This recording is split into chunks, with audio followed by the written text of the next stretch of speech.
Hello everyone and welcome back to another episode of The Damage Report with me, John Iadarola. It's a big Tuesday. The news is coming out fast and it's just the worst. And you know who I want with me to wade through the swamp that is today's news? Progressive activist Jordan Uhl, welcome back. John, thank you for having me. Sorry, I said progressive activist. What I should have said is the most viral man on the internet, Jordan Uhl. How's it going, man? It's going well. That's not a title I would self-apply, but thanks. Well, we'll workshop it, but I mean, look, obviously, I'm sure that you already know, but the work that you've done in assembling montages of the brutality that's been visited upon protesters around the country have been spread far and wide.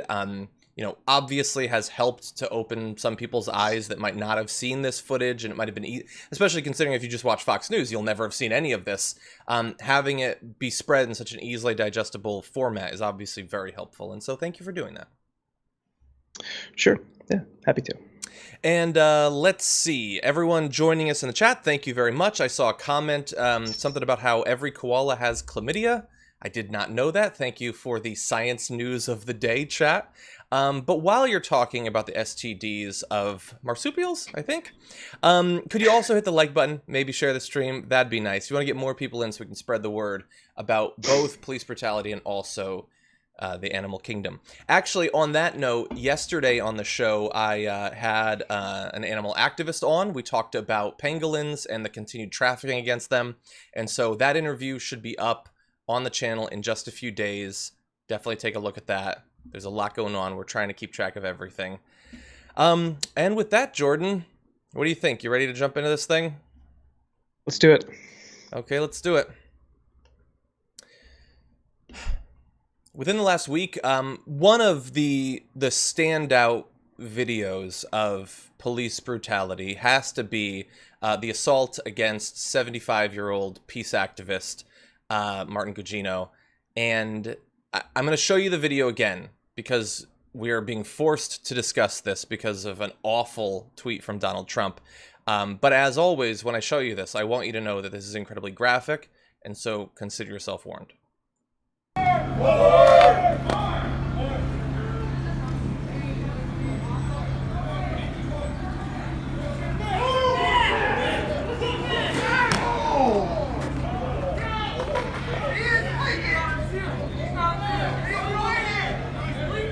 I cringe every time. It is an absolutely brutal video, and he immediately began bleeding out of his ear. He was admitted to the hospital. He is, as of this morning, apparently still in critical condition.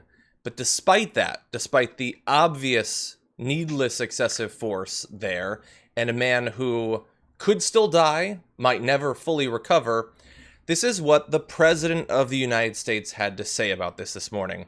Buffalo protester shoved by police could be an Antifa provocateur. 75-year-old Martin Gugino was pushed away after appearing to scan police communications in order to black out the equipment.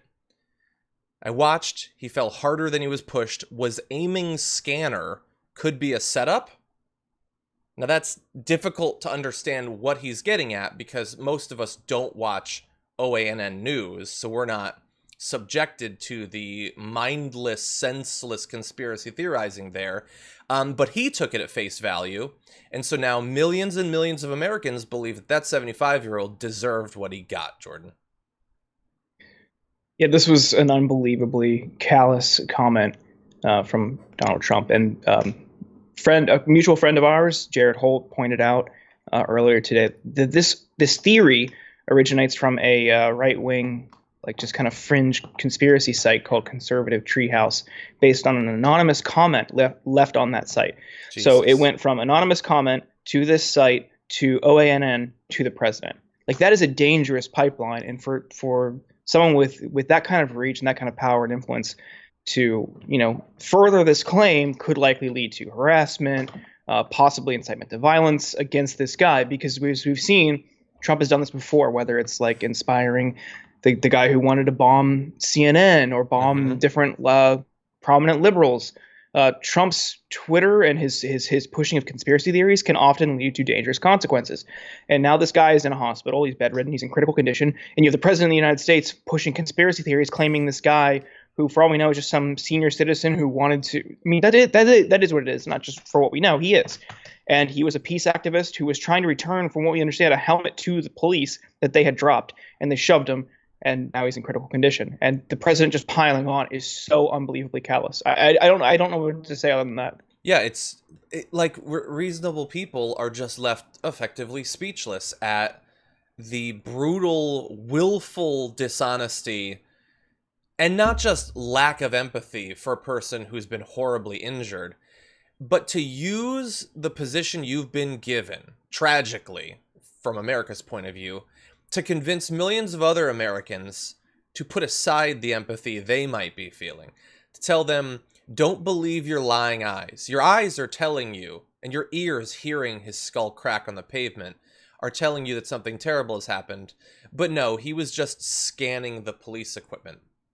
I don't even know what that means. And even if that's what he was doing, and I feel fairly certain that's not what he was doing, even if that was what he was doing, you don't get to crack his skull open. But also, let's look at, he didn't just say he was scanning the equipment, so maybe it was a setup. Yeah, he wanted to be in the hospital for a week in critical condition. He's Antifa. Because as we said at the beginning, Antifa now means whatever they want it to mean. You have Obamagate for politics, and you have Antifa for the protesters. So if you're watching this, and you go out there and you get injured, you might find out that you are Antifa too after the fact, if that's what it takes to justify this police brutality. Yeah, and this is the danger of these like wide-ranging labels that just get conveniently applied. I mean, terrorist was the term that was just this kind of situation in the 2000s.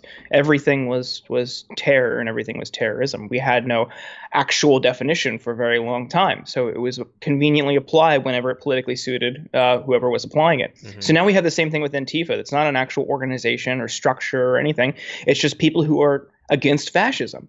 And now you're using that and conflate. They want to do the same thing. They want to conflate this with terrorism and domestic terrorism, which would then lead to the erasure of civil liberties for people who are protesting, even peacefully, and people who just generally oppose fascism.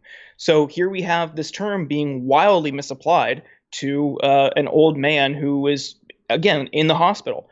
Yeah. So this is the danger in rushing to apply these types of labels. And I would urge people on the left not to try to be so flippant, or not be so flippant in the application of domestic terrorism for enemies on the right, because that just opens the door and sets a precedent for it to be applied back on the left.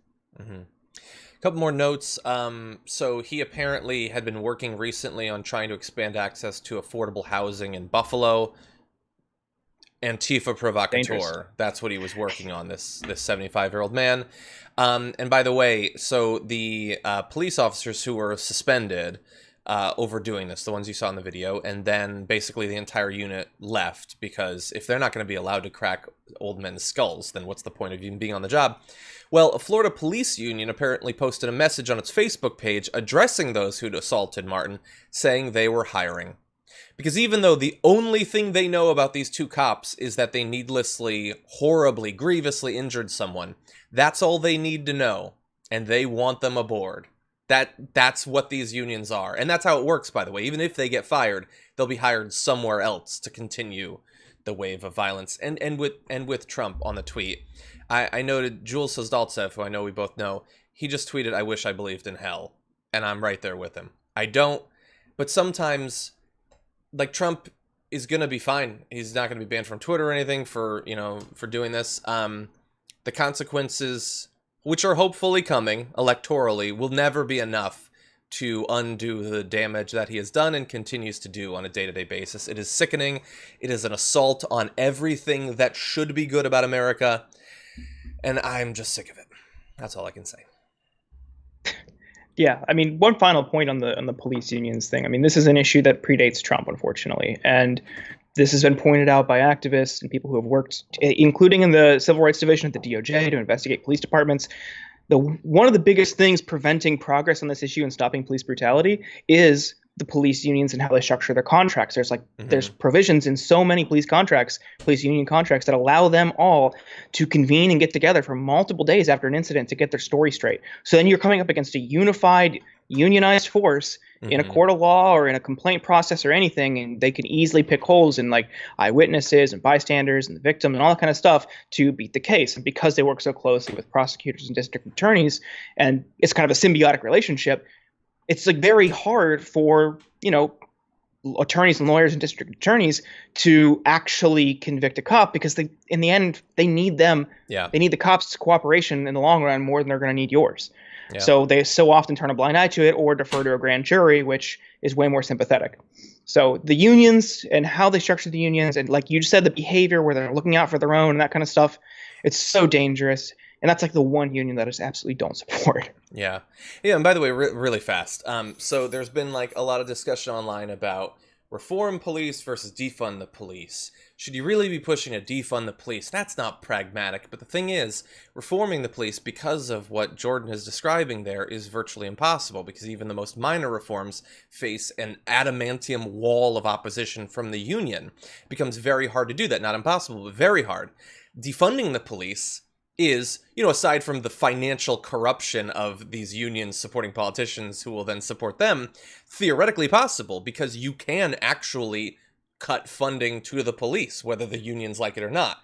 And so it might not only be the moral choice, but it might in fact be the politically pragmatic choice, because it is at least in the hands of state legislators.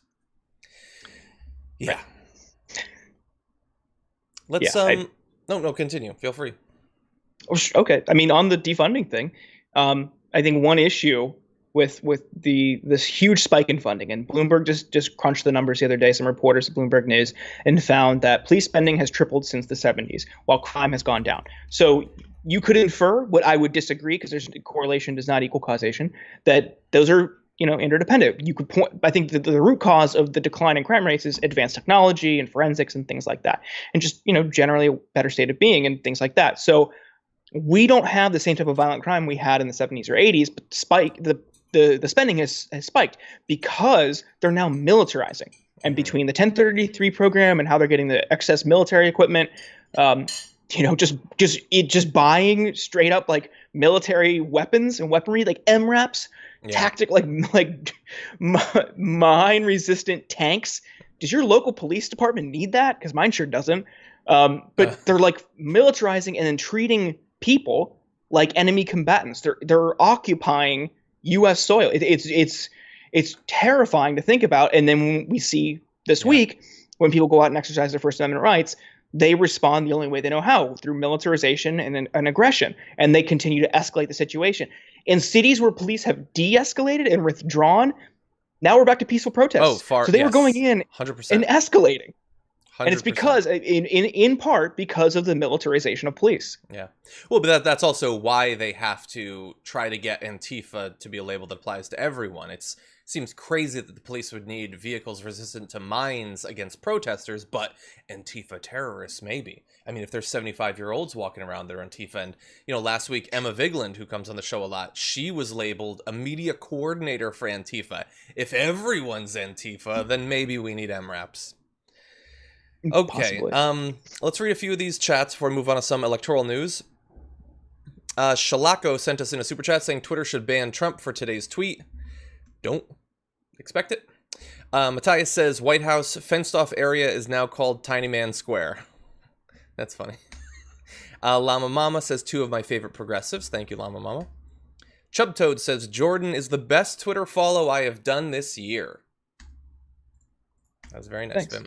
Gary, thank you. Joanne says, love your show. Thank you very much. AJ, thank you. Feisty Fan says, yes, I paid $10 to facepalm with a facepalm emoji. I mean, he's getting his news from conspiracy theorists. I can't. Yeah, I guess it's... I mean, which do you want? Do you want him to get his news from OANN, where it's going to be racist and crazy and conspiracy, chock full of conspiracies? Or from Fox News, which has a little bit of conspiracies, but mostly just white supremacy? I don't know. You choose. And we'll have some more of that later. Global Astro says, what's the difference between a cop and a bullet? When a bullet kills someone, you know it's been fired. Dun, dun, dun. Charlie Ellis says, we are all Antifa. Chubtoad says, $2 more to reiterate, Matt Gaetz is a tool. 100%. Ugh. And let's see, Matthias says, John, Trump has unified the world. Both racists and non-racists all agree that Trump is a racist. Well, some of them continue to deny it, but I see what you're saying. Okay, with that, let's jump back to some news, including potentially some good news. Okay. Let's see. Make sure that I got all this going. Okay. One of the most closely watched upcoming primaries remaining is in New York, where incumbent Eliot Engel is facing a hard challenge from Jamaal Bowman, who's been interviewed multiple times on this channel. Those are available online. You can take a look at them. Recently, Representative Alexandria Ocasio-Cortez actually endorsed the primary challenger, and Engel has not responded well to that. Here's how he pitched her move. This is not a dictatorship. This is the democracy. We shouldn't have one person from high, even though she's a colleague of mine, think that she can anoint whoever is elected to Congress. That's not what democracy is all about. So I'm tried and true. I've been there. I've worked hard. I've done things for people. As I said to people, 2-year term, I asked for a renewal of my contract for another 2 years. Okay, so we're going to have a lot more on this, but he found this tweet and endorsement, the fact that she says, you know, I think he's great, he's what's needed, that is, we have now dipped our toe in the pool of dictatorship because she believes she can anoint him by endorsing him. That's a weird move. I mean, wow, wait until he hears about how the DCCC works. I mean, Yep. there's like audio footage of Steny Hoyer explicitly telling people that, you know, sorry, hey, DCCC, DSCC, DNC, they've picked in these races. There's nothing we can do about it. Sorry to the primary challenger you support. I mean, that's just how that machine works. And he's like, yeah, like crying foul because it's finally going against him. And that's not even the machine. It's just outsiders. It's insurgents and progressive challengers. He just knows she is super well-liked and super popular and has a lot of sway. And he now sees that he's probably going to lose a spot. But this is, you know, also, I think you've probably talked about it, I'm sure, but the clip of him saying, like, if I didn't have a primary challenge, I wouldn't care. 100%. And it's just like, he's just going through the motions. Now that he's finally forced to campaign again, he's flailing, and it's showing. Like, he's just not really with it. He's just looking to coast by. And I think voters should recognize that. When you have someone talking so flippantly about their race and why they wouldn't care if they didn't have a primary challenge, do you think that person represents your interests? Do you think they actually care about you and your concerns? Do you think they're going to go into Congress and represent you? Or do you think that maybe, just maybe, they're going to go in and push their agenda, or their lobbyists, or like the lobbyists they're cozy with, or their campaign donors and people like that? I think people should really, if you're in that district, seriously consider not voting for Engel, because this guy is clearly not with it. He doesn't care about the interests of the voters or constituents, and comments like that are so telling. Yeah, 100%. Like, he was found out. The video came out. We know who he is, and we know that type of politician. We know the person who's comfortable and they're in their seat and they don't think, hey, I never really have to defend myself. General election is always going to be super simple. Primaries are generally super simple.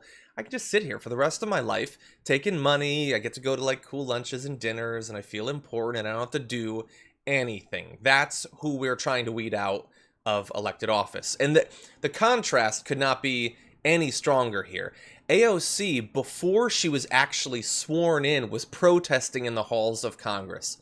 Within months of being brought in, she was already changing the national dialogue about the most important issues facing America because she actually cares. She wasn't just doing it because there was a primary and she had to pretend to care for a little while. She actually cares. Eliot Engel, he now cares just about defeating Jamaal Bowman. That's pretty much it.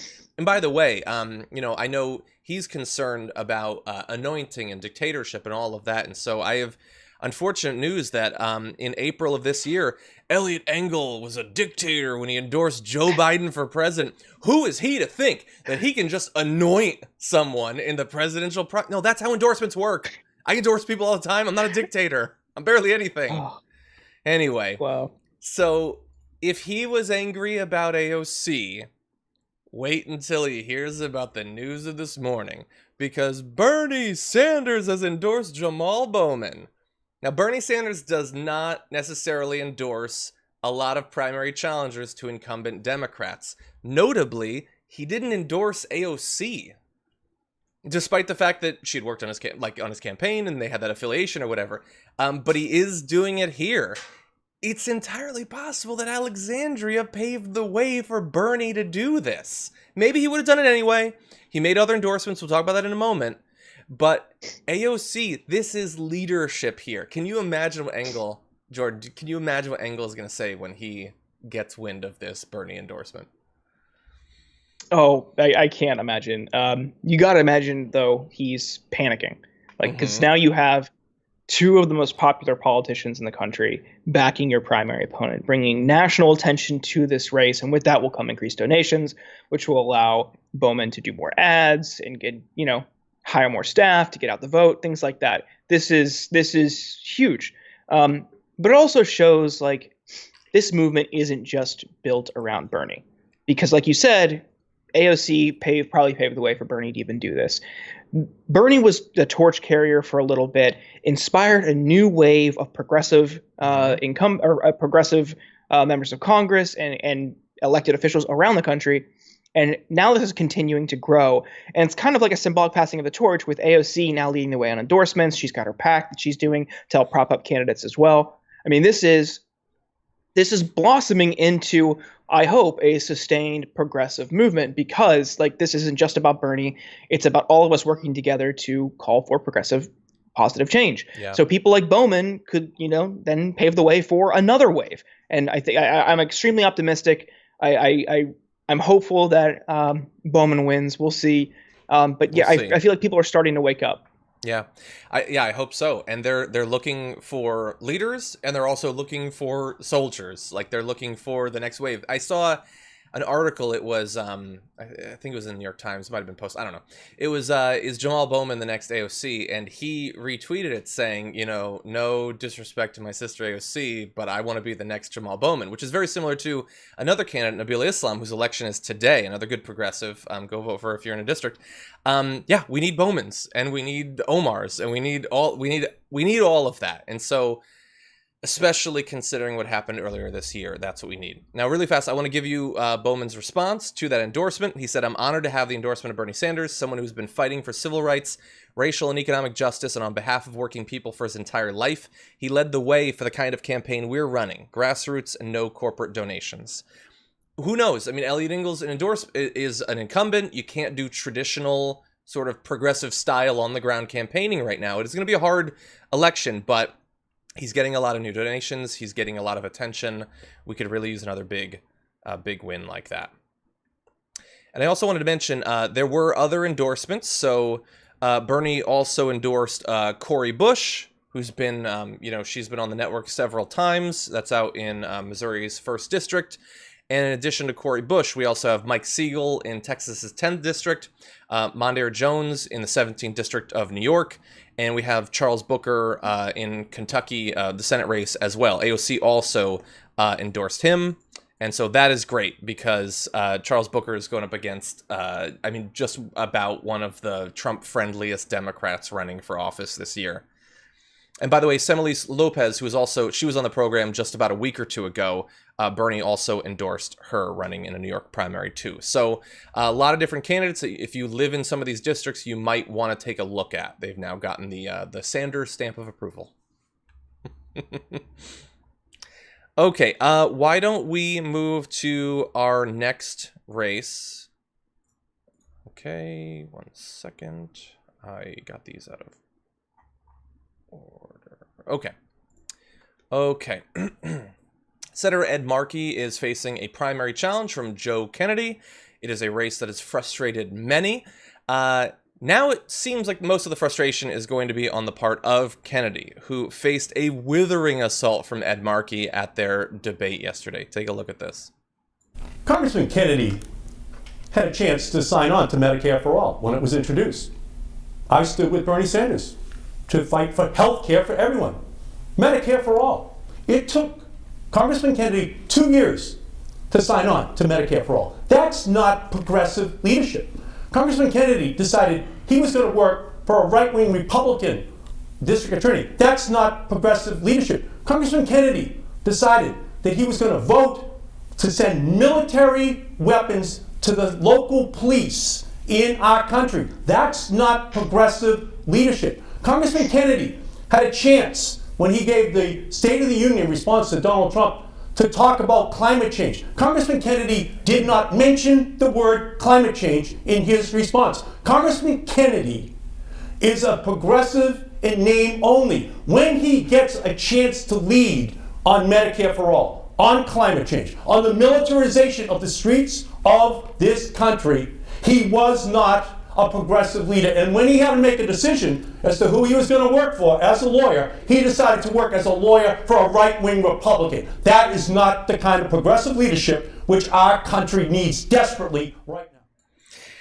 That's just about the most fired up I've seen Ed Markey, and obviously he's facing a strong challenge. I mean, like a lot of centrists think, Ed Markey's been kind of outspoken recently, supporting legislation we don't like. Maybe we push him to the side, get Kennedy in, much more comfortable with his brand of progressivism. But that was great to watch. Yeah, I mean, Markey has championed things like the Green New Deal, Medicare for all. He's been, perfectly fine progressive senator, but to elect Kennedy would be a shift right. I mean, there's no real reason to do that. This is purely because Kennedy has higher political aspirations. I mean, you could assume he's going to try to run for president eventually. He was, the golden boy for a few years in the Democratic Party. He did the State of the Union response in, I think, 2017 or 18. This is, someone that they're grooming for, bigger and better things. So then the Senate would be the next step up for him. But there's no real justification for it because there's no problem with Markey. Yeah. One thing, he didn't even get into it, but Kennedy also voted to give Trump nukes and then said it was an accident when people caught on and called him out on it. Yes. How do you do that? You have one job. You vote on legislation and you accidentally vote to give a maniac nuclear weapons. The buttons are really close together, Jordan. It's like you accidentally slip. Oh. And then, oops, we gave a madman more nukes. Yeah, there's no... Why is he running? Why is he running against Ed Markey? Ed Markey hasn't had, some horrendous scandal or horrible votes that his constituents hate. It's just, he's in my way. This is my year. I want the seat. Why? What organic bottom-up push was there for him to assume a higher office? Who thought that? He gave the State of the Union response. It sucked. It was an opportunity before a national audience to prove what a real progressive you were. It was lame. It was from my point of view, to be fair. The people pushing him, the backers, the donors, all of that, it's exactly what they want because he seems like the sort of person that he's young. He can occasionally use a sort of language that seems progressive, and we really want to get some of those kids that like that sort of thing, But he doesn't actually challenge power in any discernible fashion. So he's the perfect, golem for them, I guess. For us, no. He's just trying to take out Ed Markey, who, by the way, we have to defend him now. It's not like Ed Markey's some crazy out-and-out leftist or anything like that. He's good on the most important issues, and we want more people like that. But Kennedy replacing that would just be devastating. I mean, it's going to be bad enough that to take back the Senate at all this time around, it is going to involve bringing in some more senators that are going to be obstacles to getting the sort of legislation we want passed. But he would be an actual step backwards along the way. There is no reason whatsoever to support Kennedy in this race. Yeah. You talk about him, trotting out the vernacular and the language to kind of appeal to younger people. But let's look at that in practice, right? So in the wake of the George Floyd murder at the hands of the Minneapolis police and the Minneapolis uprising, everyone is coming out and putting out statements about racial justice and police brutality and Black Lives Matter. And how does Kennedy frame his? Just by saying, lives matter. We believe lives matter. Didn't even say all and did not specify Black. And then he's just gives this hollow statement about how lives matter and we need to stand up for lives. He's avoiding the crux of the issue because he's probably afraid that, in racist Boston, people would have backlash. Well, that's not the kind of bold progressive leadership. You don't cave because you think there's racists out there. People might not like it. What Markey was saying was, Kennedy is not a bold progressive leader because he won't lead on these issues. That's a perfect example. He was waiting and drafting, like kind of hiding behind other people with this tepid statement just because he didn't want to stick his neck out. Because this isn't about progressivism to him. It's about career aspirations. This guy is a total opportunist, and you should be aware. Yeah. Very, very bold. You're in favor of lives. And think about it. Like this time right now, if you have cared about these issues for a long time, this is an opportunity for finally some progress. But if you are comfortable with the status quo, this is a situation to be managed. It is a time to just keep your head down, say just enough, and just get by it. Hope it ends soon, hope it doesn't rock the boat, and then eventually get back to ground you feel a little bit more steady on. And it is very clear. Like, you can, I don't have him here for you, but if you're watching this, take a look at what he has said about these protests. Take a look at what Ed Markey has said about these protests, and that will lay it all out for you. Anyway, let's read a few more super chats. People have been chatting it up while we've been going through the news. After this, we're going to be delving into a little bit of what the right has been saying about what's going on. We're going to have Tucker Carlson and Ben Shapiro, two thought leaders on the right these days. So we're going to be analyzing them. Before that, HP Potion says, much love and solidarity from the UK. Wish we had someone like TDB in the UK. Well, thank you. Rob Shively says, Trump is so intelligent and malicious and self-serving that it can only be described as evil, cartoonishly evil, with a cult of followers that love it. Yeah, and I know, so in response to that horrendous tweet, I retweeted just, I'm going to enjoy watching you lose, basically. And someone responded, I worry that this is going to end up looking like a bad take. Which, of course, yeah, he could totally win. My response was, if he gets another 4 years, you think I care about my takes at that point? Like, you think that's what we should be worried about, is bad tweets? Do you have any idea what's going to happen if he doesn't have to run for re-election again? Anyway, Louis Lamp says, terror is a wide-ranging label, much like Homeland, as in Department of Homeland Security, which by its name implies a lot more than is innocent. That's true. Also said, I just realized Trump loves ratings and successful protests are stealing his time in the spotlight. Hooray! Yeah. Luis also said, I want to point out, it is illegal for members of the military to unionize. Unions should be illegal for any organization that is militarized in part or in whole. It's an interesting... Yeah, I mean, if you wield the power of life and death, that seems like a consideration. Lil Yumper also says, unfortunately, this is not going to change as Joe, quote, I am really a don't care about you man. Biden said he would not defund the police. Yeah, Biden does not seem to support the sort of radical reforms that we would. As always, get ready to say it's better than Trump, but not that great. Yay! 2020 is the best. Okay, there are a lot of comments. We're going to be trying our best to keep up. Over on Twitch, though, which is Jordan's homeland, actually, Gina J, the introvert, said, I stopped watching Fox News several years ago. I now watch TYT and follow more progressive independent media. Well, that's a big upgrade. Thank you, Gina. Nice. Okay, with that, hold on to your butts. We're jumping into some video of Tucker Carlson. As the protests have swept across the country over the past few weeks, Fox News has had a number of takes that I take issue with. Tucker Carlson has been really just falling apart. I want to show you two videos, and I want you to see what he is teaching his audience about what they're witnessing in this moment. What is this about? Even the outlines are blurry at this point, but we know this. No matter what they tell you, it has very little to do with black lives, if only it did. If Democratic leaders cared about saving the lives of black people, and they should, they wouldn't ignore the murder of thousands of young black men in their cities every year. They wouldn't put abortion clinics in black neighborhoods. They would instead do their very best to improve the public schools and to encourage intact families, which we know beyond a shadow of a doubt is central to the life prospects of children. This may be a lot of things, this moment we're living through, but it is definitely not about black lives. And remember that when they come for you, and at this rate, they will.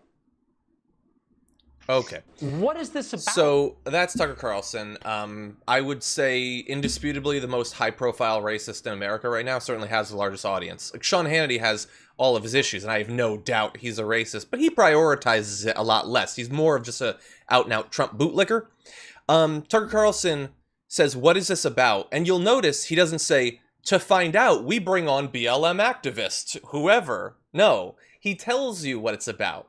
You don't have to listen to any of what these protesters are saying. I'm going to tell you what it's about, and it's not about Black lives. In fact, it's about violence against you. They're coming for you. That's what he tells his audience. Yeah, I mean, fortunately, I've had to watch and listen to a lot of Tucker Carlson over the years. And this guy is, like you said, one of the most out-and-out racists that is in mainstream media right now. And on top of Fox, he's got the Daily Caller, which acts as an extension of his reach. And this is just par for the course for him. And this isn't even like the most offensive thing I've heard from him. No. When I was going through the Bubba the Love Sponge tapes, like the shock jock show that he would just call into for years, just blatant, horrific racism, tons of like racist tropes and mocking civil rights leaders and doing like really offensive impressions, calling and they're not black, but people of color, semi-literate primitive monkeys, just blatant, just offensive racism.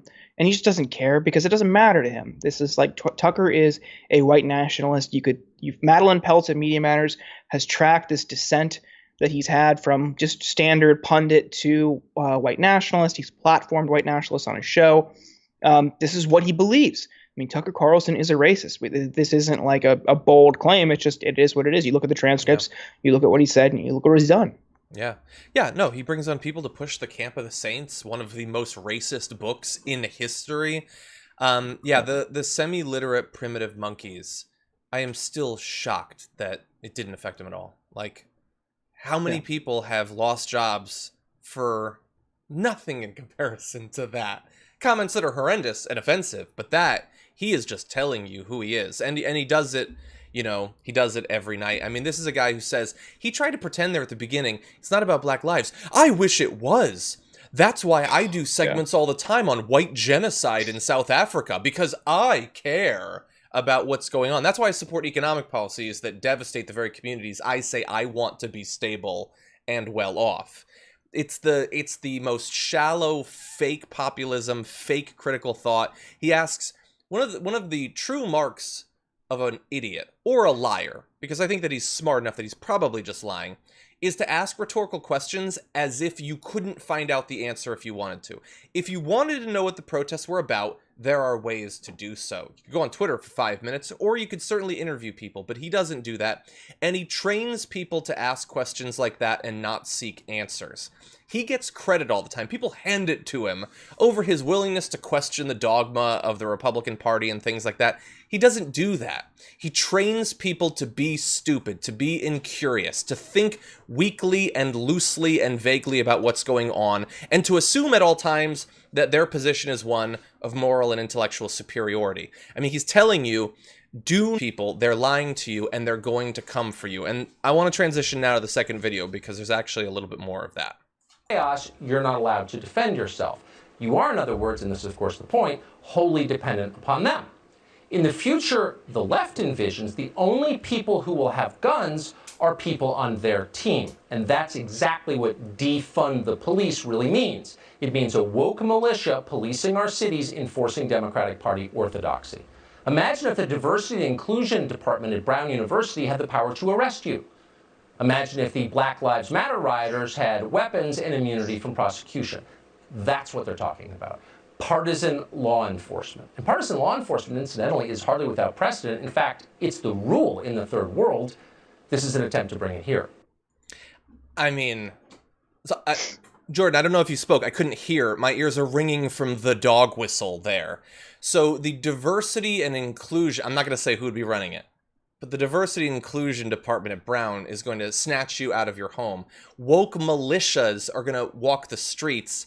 And wink, wink, it's like the third world, but it's coming here. The third world's going to be here in the streets. BLM protesters are going to have guns. They're going to be walking the streets.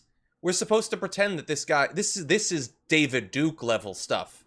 And he's got an audience of millions absorbing this every day. Yeah, I mean, it's just a gross mischaracterization of what defunding the police would look like, and what a community policing alternative, if that's what you believe, or other non-militaristic alternatives.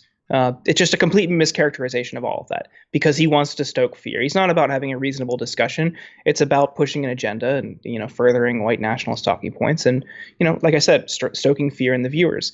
This is not somebody who we should ever be giving a hand to or giving credit to, because he dares to say that, like, bombing Iran is bad.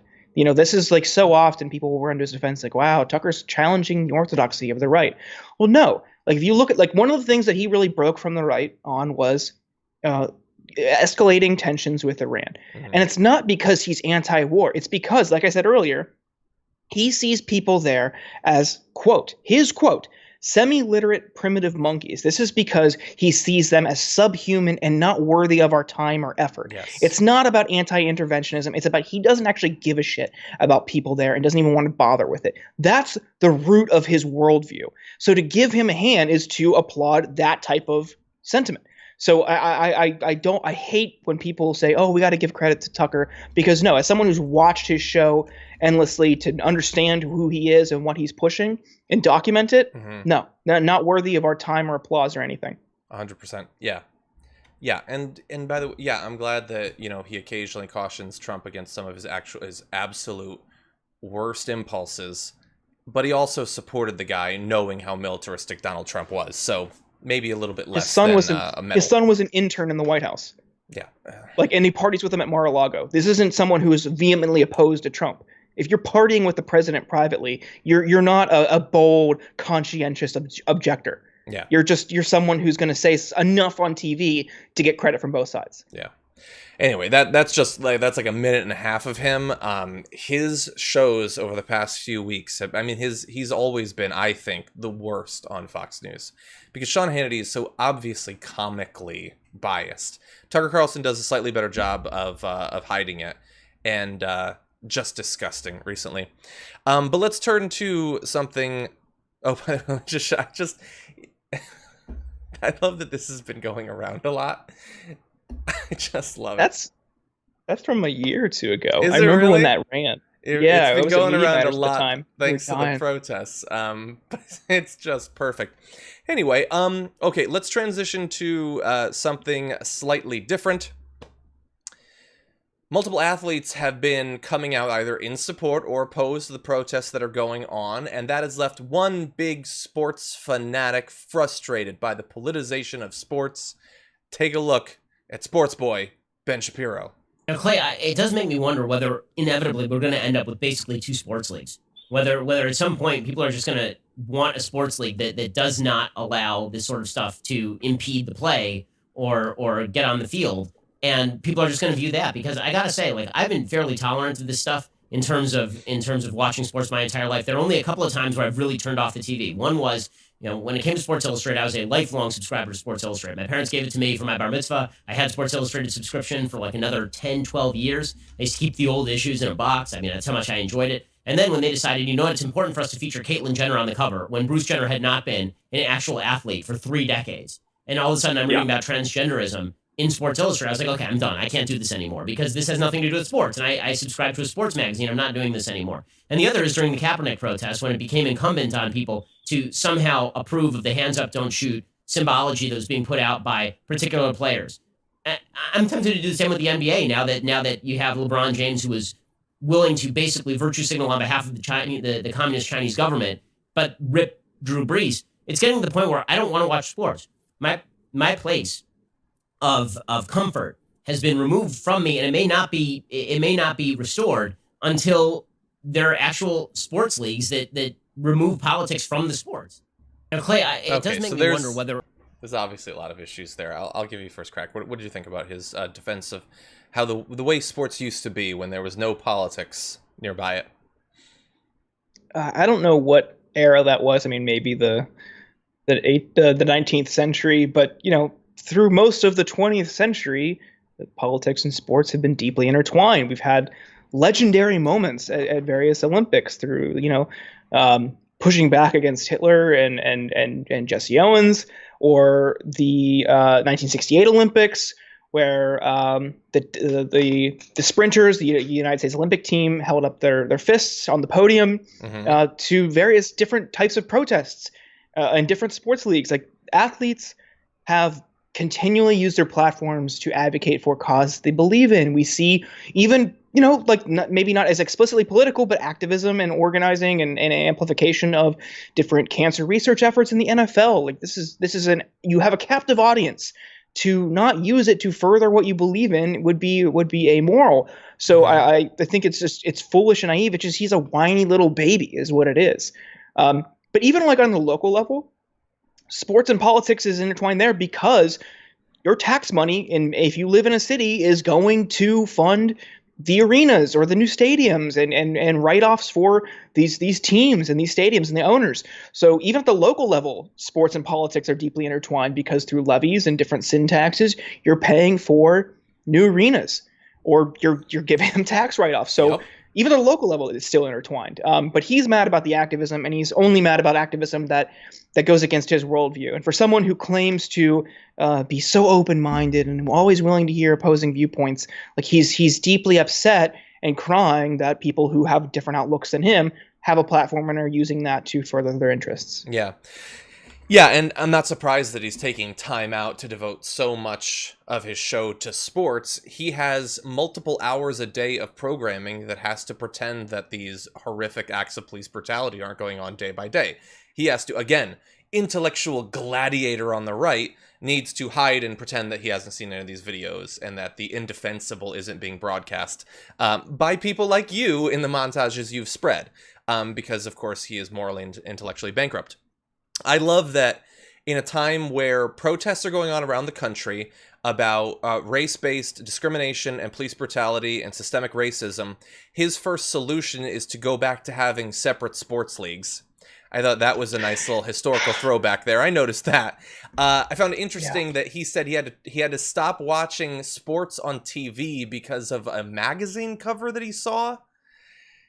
And I think the whole thing about him keeping a box full of Sports Illustrated, I'll just leave that. I wonder which ones. Fill in the blanks for yourself.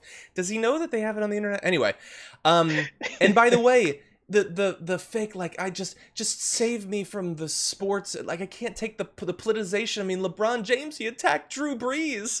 Wait, I mean, I don't like any commentary in sports. I wasn't saying that LeBron James is wrong, but Drew Brees was right. Although, of course, they are. The hypocrisy is 100% clear. It's just BS. As Jordan laid out, sports and politics have always been intertwined because sports is a part of American culture and society. Its athletes are some of the most high-profile, worshipped people in our society. They are going to occasionally comment on it, and they are not wrong to. I mean, look at the NFL, though, and look at how the DoD has spent hundreds of thousands or millions of dollars for forced displays of patriotism at NFL games. The flyovers, the giant flag unfurlings, the salute to troops efforts, the troop returning home, in between the first and the second quarter, that kind of stuff, surprising their family.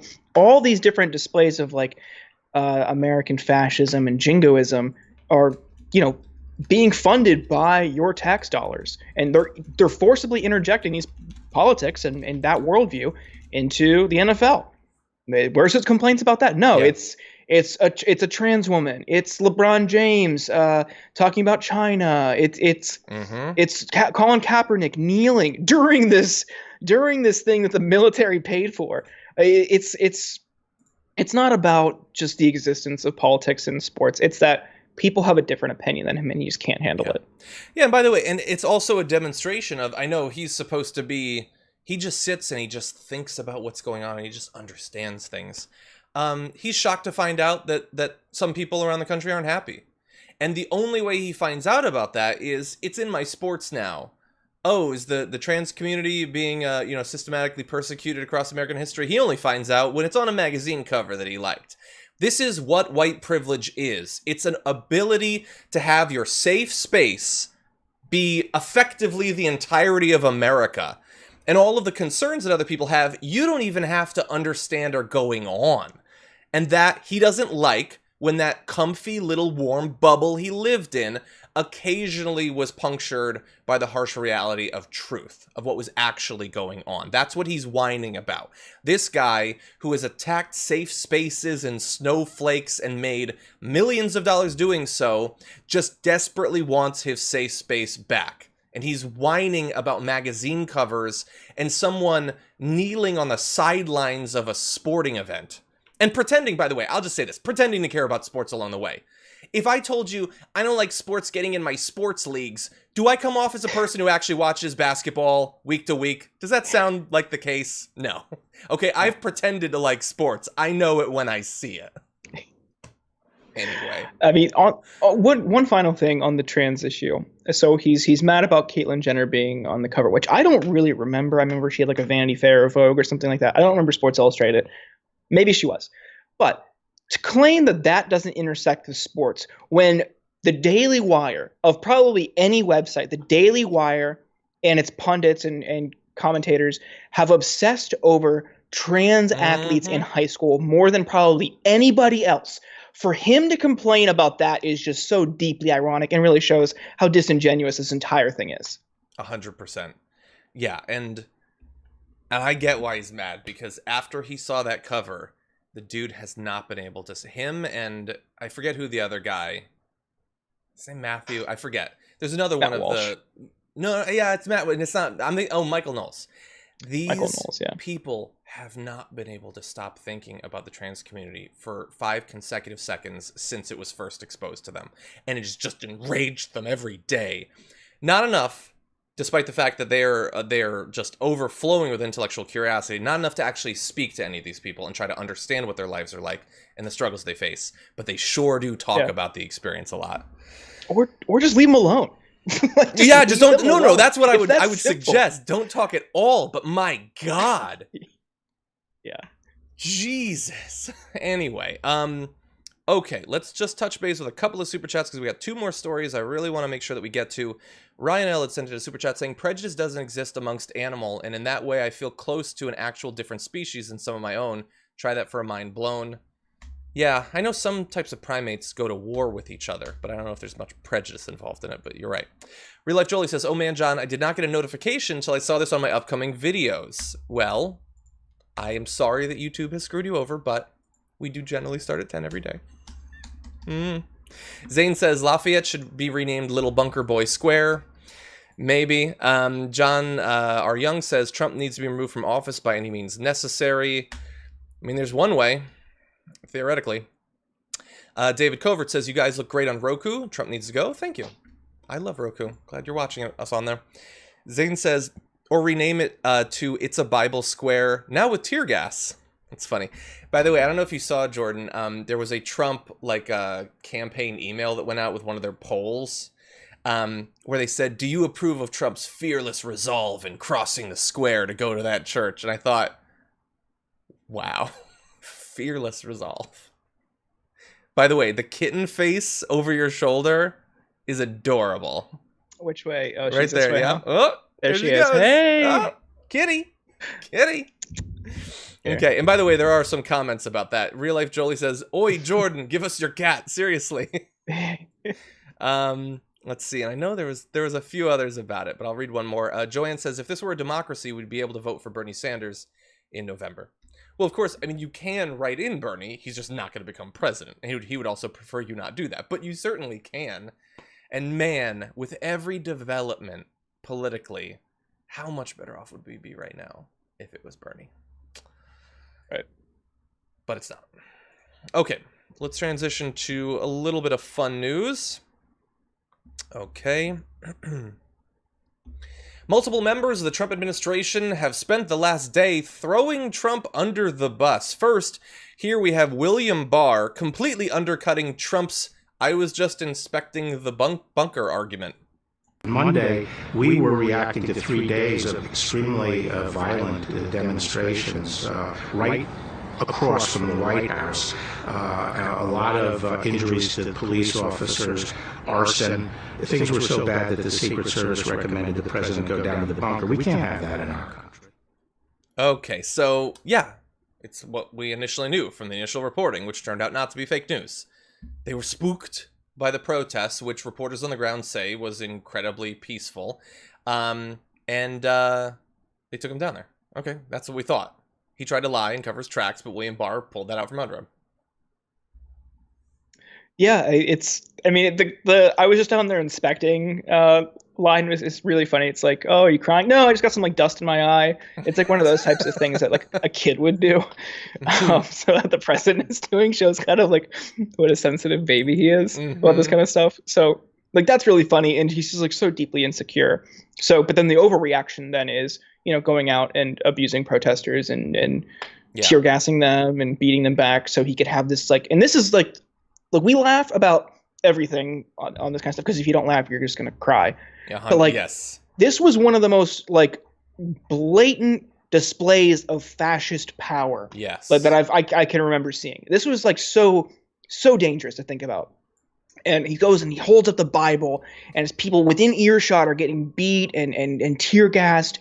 It's so alarming. And this is the kind of stuff that we always recoil at when we see elsewhere, because it's a display of authoritarian control, and we need to go invade, and we need to bring democracy to those people. But it's happening here, and you've got people on Fox defending it and justifying it, and people on the right laughing about it. It's so alarming. But yeah, as no surprise that Barr undercut that entire claim, because that kind of makes sense. When you have that kind of unrest outside the White House, I would imagine that the same thing would happen if it was, roles reversed and Obama was in the White House. I would imagine they would bring him down to the bunker just out of an abundance of caution. Yeah. But that he lied about it makes it very funny. Exactly. It is just, if he had not cultivated this obviously false machismo, it would not be a running joke that he's actually a big wussy baby. But he made that a joke. In Barr's case, I like that Barr's throwing him under the bus. Specifically because I think Barr is an incredibly dangerous person who should not hold the position he holds. He should be thrown out of it immediately. That apparently is not going to happen. But if Trump ordered tanks to run over protesters, Barr would not stand in his way. He's an incredibly dangerous person. And so at this point, I'd just like to, if Trump is watching, hey, Trump, he called you a wuss. Fire him. You really need to fire him because he called you a wuss and he's making you look bad. But I say that because, of course, Barr is incredibly dangerous. And by the way, Barr claims that the tear gassing of the incredibly peaceful protest the day of the church trip was his idea. I don't know how that could be the case. It seems ridiculous. But if it was, then he is full lockstep with Trump, fascist all the way. But let's also move to this, because we not only have Barr, we also have McEnany. So she was asked a question about... She was asked a question about Mitt Romney, marching with the BLM protesters, and this was her witty little comeback. Kayleigh, does he agree in general the way that Mitt Romney stated over the weekend he does with the core message of Black Lives Matter? Yeah, Mitt Romney can say 3 words outside on Pennsylvania Avenue, but I would note this, that President Trump won 8% of the black vote. Okay. Burned. 8%? Can that even be charted? 8%. That's almost 10%. That is, I guess it's not technically a cell phone, although she's, involved in the campaign. If I was Trump, I would be furious about that, because he likes to pretend that MAGA loves black people, which is an implicit statement that it does not involve them, but also that black Americans love him. That is just an amazing admission of how little appeal the GOP has for non-white, non-straight, generally non-male voters.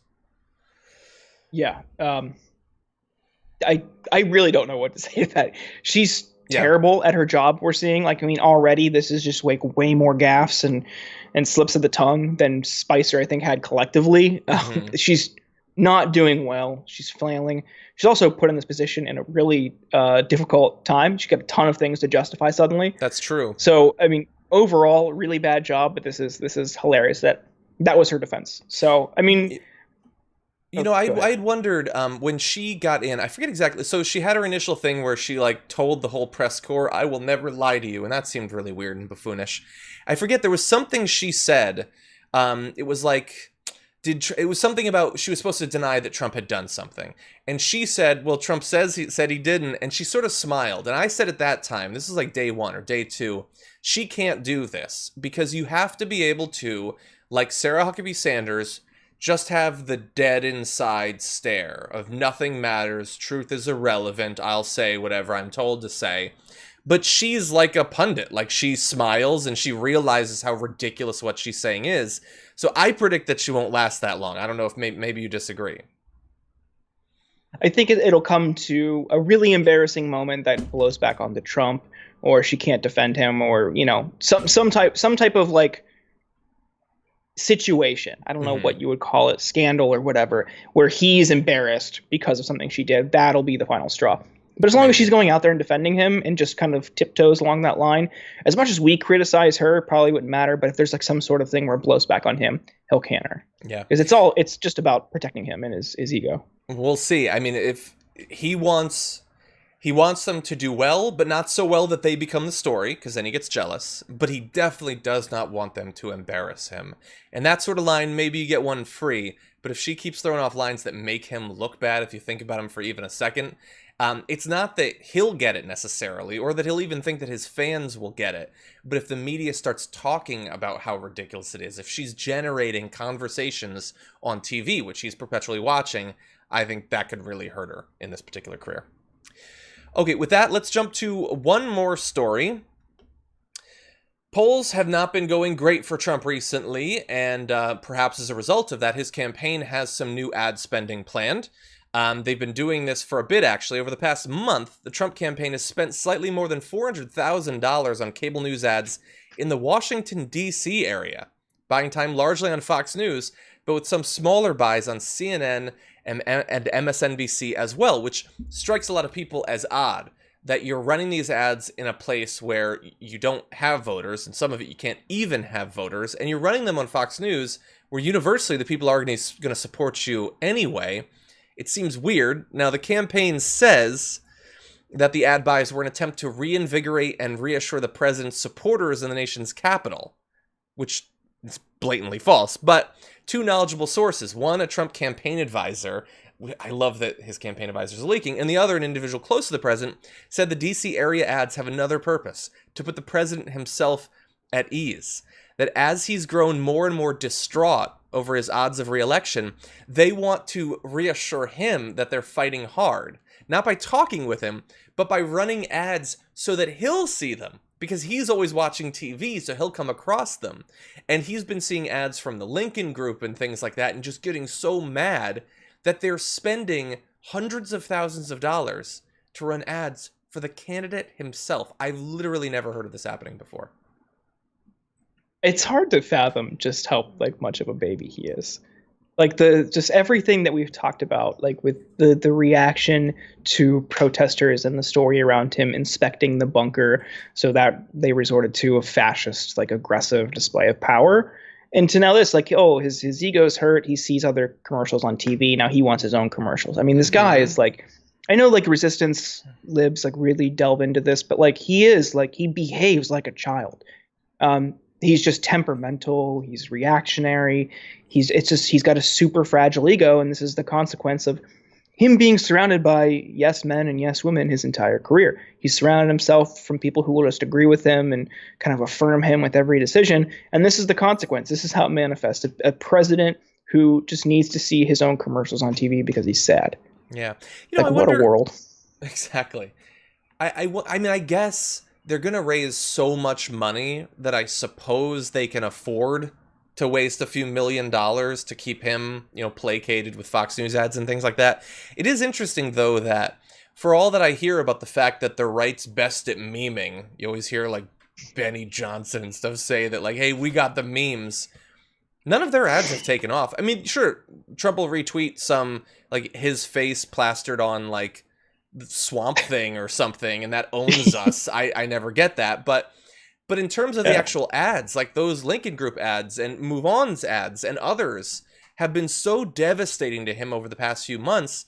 With Biden being a candidate who has had so many flubs and weird misstatements and all of that, they don't seem to either have the will or the ability to put together something to counter on the substance the ads that are hitting him. Yeah, I mean, they've tried before.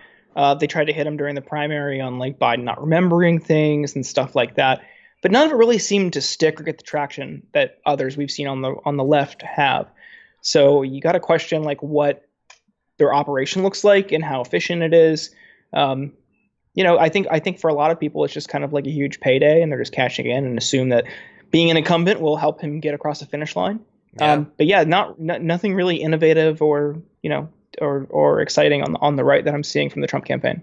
And in terms of cashing in, I'm glad that you pointed that out, because the thing is, he's temperamental. He turns on people if he thinks that they're failing him or they're not loyal. I mean, we saw he was like briefly apparently attacking Pascal because his polls were bad, as if Pascal could do anything about that.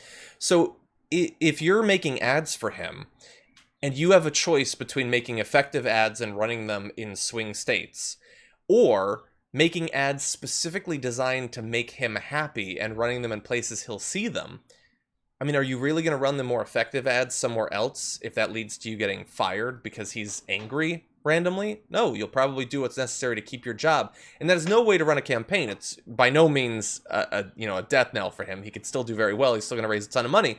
But you can't have your campaign running with the sole purpose of trying to make you feel good about things. It needs to be effective. And he is undercutting that, apparently. Anyway. Well, Jordan, thank you so much for joining us. Always glad to have you here. Appreciate, all of your contributions, both to the show and, otherwise over the past few weeks. They've been tough, but it's good knowing people like you are out there. So thank you. Thanks for having me, John. Always glad to have you and your cat here. Thank you for those multiple appearances. I know everyone in the chat really appreciated it. Of course. Thank you. Okay, have a good day, man. We'll see you soon. You too. See ya. Oh, and by the way, everyone, follow him on Twitch. Where can they find you? Really _chill_guy. There you go. You can see him having some fun on Twitch most days. Okay, thank you, Jordan. See you soon. Thanks, John. Yep. Everyone at home, let's see what you all have been saying. Miss Givens said, saw the primary video the other day. As soon as I saw that Engel called AOC a dictator, I immediately donated to Bowman. Really hope he wins. You and me both. Mr. Gothic Dream says, you are not barely anything. You are something to all of us here. Oh, in reference to a comment I'd made. Well, thank you very much. I appreciate that. Joshua Smallwood says, my MH client didn't show, so I decided to watch live for once. Thanks for all the hard work you two do. Thank you very much. Always glad that people get to tune in live. Allison says, I can't have political convos with my parents anymore because they seek out true news while they vote straight ticket and strictly watch Fox News. It's a dangerous time to be watching Fox News. Jessica says, please bring Charles Booker on TDR or main show again. So we have reached out to the Booker campaign. I don't know if we're going to be able to get him. He's in high demand. But we have, the main show might have already had him on, and I'm sure that they're trying to get him as well. But trust me, we're trying. I mean, we featured potentially hundreds of candidates over the past couple of years. We're trying to show you everyone that we can. Justin Matthews says, happy Tuesday, my dudes. Thank you very much. Mink says, sending love and hope, solidarity from Australia. I appreciate that, Minks. Thank you. And Thea says, bring Liam O'Mara, congressional candidate for CA42 on your show. He's really smart and a Bernie crap. That's not actually a candidate I'm familiar with, but we'll look him up. Thank you very much. Matthias says, question, why did the AG tear gas the other side? Answer, so the chicken could cross the road. Okay, that's pretty good. Ryan says, old Tucker Carlson at it again. That is a great throwback. Miss Given says, John, we stopped listening. We spotted Jordan's cat. You and me both. I noticed the little face over his shoulder, and I had to pay attention to that. Das Boyce Fleisch says, Kyle had a segment recently about a national poll, 58% for military supplement of police. This sentiment is a threat to what's left of U.S. democracy. Yeah. Big Blue says, Tucker Carlson is a bigger tool than Matt Gaetz. That's true. Gaetz wishes he could be that big of a tool. Eric says, firefighters need unions are paramilitary organized. That is not something I know about, but thank you for the super chat. I do appreciate it. Christina gave me a #1 fan. Thank you very much. Philosopher of Nonsense says, criminalize tabloids like Fox using news in the name. that's probably a level beyond which we can't go, but I get your sentiment. And by the way, thank you to Media Matters for waging a war for over a decade to get people to understand that the whole fair and balanced thing was not in any way true. Lil Yumper says, why when I see Ben Shapiro, I feel he looks like a serial killer? I think that's probably because of the lack of ability to make eye contact with the camera, combined with the shaking and the, like, look up and then shake, and then it's weird. It's off-putting. Some behaviors like that are signals that the person might not be, someone you want to spend a lot of time with. And then you listen to him and it's confirmed. Hilltop Ironworks says, to be fair, Ben was upset that the NFL condemned Kaepernick because it was too political. Oh, wait. Exactly. Kamala says, I missed what his comment was about. Arms raised, don't shoot. Was he complaining about the statement? Or there, ostensibly, he's just complaining about the protest being a part of a sporting event at all. The subtext is he doesn't like the message of the protest. Beau Champagne says, you are amazing. No, you are amazing, but thank you. Deluna Soul gave us a cat. I think it was a sighting of Jordan's cat. Thank you. Artana says, no, you will find Barr said Trump was recommended to go down the bunker, and Trump, as he earlier told you, does what he wants. I can see the Fox facts. Yeah, God knows what the next iteration of this will be. Mink says, very true. If you don't laugh every now and again, you'll drown in your own tears. Love from Australia. Thank you, Minx. Exactly. It's my defense mechanism, and it seems to be a popular one these days. And Mitch says, Trump used chemicals on his own people. Hashtag WMD. Yeah, the sorts of things that aren't allowed in war our president deploys against protesters in the streets. Over on Twitch, there was a lot of love for the cat, with Trash E-Play saying, bookshelf kitty. And Sislo Law is saying he's being photobombed by his kitty. Too cute. Exactly. I mean, I have to say that I worry that with so much love for the cat, is there going to be love for a dog? Well, let's find out. Okay, everybody. I want to give you an update on little Abby. So, little Abby went to the vet yesterday, and her intestines were inflamed. She's been feeling a little bit sick, maybe an allergic reaction or something like that. So, she's on medicine, but she seems to be feeling a little bit better. She's been walking around more, barking, her tail's held high. Right, Abby? You feeling a little better? You don't feel like being on camera? She's shy. Good dog. Okay, everybody, thank you so much for joining me on the show. Tomorrow, JR is going to be joining us. Probably going to be a big day, as JR noted long ago. Wednesdays are big news days. So join us then. Stay safe out there.